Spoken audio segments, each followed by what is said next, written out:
So right now, we haven't decided to put the booze back on the shelves, but hypothetically, let's say that there was a deal that the Prime Minister really, really recommended and we decided to put the booze back on the shelves. What I would say to Canadians is leave it there. If we put the booze back on the shelves, don't buy it, let it sit on the shelf where the Liquor Mart employees will be putting it, and buy the Canadian stuff instead. We've done an amazing job sticking together in the face of Donald Trump's tariff threats, and I think we should continue to do that. Even though the Prime Minister and the Government of Canada might think it's important for us to put things back on the shelf so that they can get this deal and help some of our fellow Canadians, some of their employers, some of their businesses, that we don't like Donald Trump's approach to trade or his way of treating Canada. You know, very wise people have said you can't get a good deal with a bad person. And I think that rule applies here. I mean, you know, President Trump is the reason we're all paying so much at the gas pump right now because of his misguided war in Iran. And I could go on and on and on about the Epstein files, and you know that I will. He's the one who got on the phone with Donald Trump, which, you know, I don't think any of us want to be on the phone with Trump or in a photo with him. But there you go. Somebody has to do it. Thank you, Mark Carney, for doing it. And you can understand he got to a place where he can recommend a deal to Canadians. But I think for the rest of us, okay. Mr. President, I want to ask you about Canada, but first, the Treasury Secretary says that we could see the most impactful sanctions on Iran this week. When will they come, and what else could be sanctioned on Iran? Well, we have things that we could sanction. We have very draconian sanctions, and we'll see what happens. Right now, the strait is open. A lot of boats are coming through. People aren't reporting that, and that may slow down a little bit at some point, but right now, a lot of boats are coming through.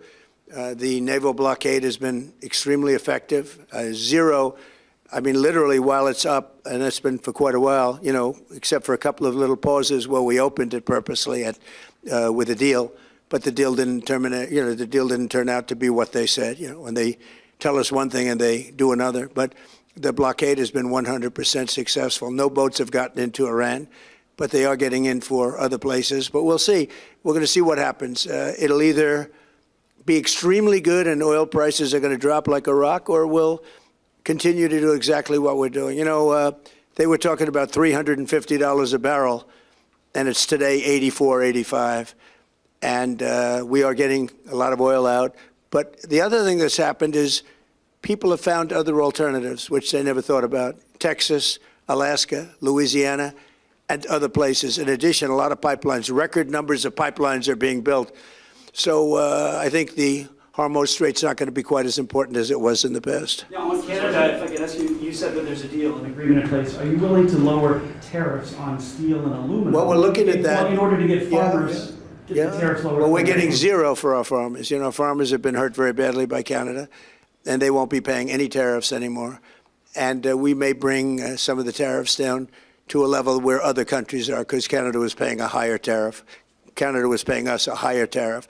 So we are, look, we have a very nice relationship with leadership right now, and we'll see. But we did a 3-day pause. It was supposed to be a 50% straight across the board tariff.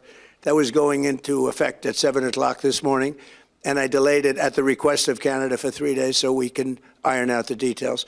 But it's going to be a wonderful deal, hopefully a wonderful deal for everybody. Yeah. Mr. President, earlier today you said North Korea has something like 57 nuclear weapons. They've been expanding their nuclear program. Is your goal in trying to re-engage with Chairman Kim still denuclearization? And what makes you think you could be successful now when you weren't? Well, I don't want to talk about that, but I do have a good relationship with Kim Jong-un.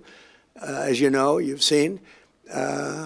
He didn't like Biden. He didn't like Obama. He didn't like anybody, but he likes me, and I just got along with him very good. We had great meetings. We speak, and I think our nation, and I think other nations, frankly, whether it's Japan or South Korea, they're a lot safer if I'm president than if somebody else is president. Now, I didn't like the fact that we're doing these massive military exercises, really against North Korea. It was a exercise against North Korea.